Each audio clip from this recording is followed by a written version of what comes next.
আসলে ছোটবেলার এই সময়টাই কিন্তু অনেক সুন্দর, অনেক আনন্দ হয়।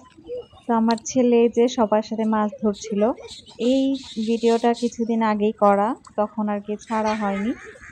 আসসালামু আলাইকুম, সবাই কেমন আছেন? নতুন একটি ভিডিও নিয়ে চলে আসলাম। আমরা যেহেতু ঢাকা মাছ থাকি, পাইছো? তাই হচ্ছে আমার ছেলে এগুলোর সাথে বেশি পরিচিত না। এই যে মাছ ধরা, তারপরে এই যে সবার সাথে যে আনন্দটা, সেটা কিন্তু গোসল আরকি করে কি? পায়নি। তো সবাই যেহেতু মাছ ধরছিল তার সাথে ওকেও নিয়ে আসছে আজকে মাছ ধরতে। তো আমার ছেলে একটা মাছ পেয়ে ও তো চিৎকার শুরু করে দিয়েছে এই যে মাছ পেয়েছি মাছ পেয়েছি। তো ওই যে মাছটা ধরছিল, ধরে নিয়ে আসতেছিল।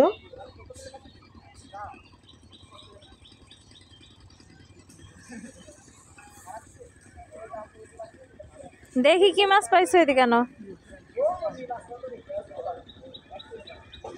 আসো আসো। আরে কত বড় বড় মানুষ মাছ ধরার। আস্তে আস্তে আস্তে। এটা কি বাদন ধরছো? এটা তোমার নিজের হাত দিয়ে ধরছো? আরো মাছ ধরছিলাম ওদিক দিয়ে পাই।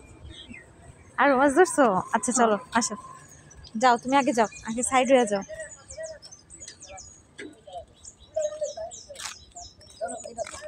এটা নিতে গো। যাও তুমি গোসল করবে না? যাও হাঁটো, বাসা যাও। চলে যাই। না না বাবা, পুষ্করে তুমি ভয় পাও না বাদন? ওই পুকুরে তো পানি দেয়, হ্যাঁ পানি দেয়।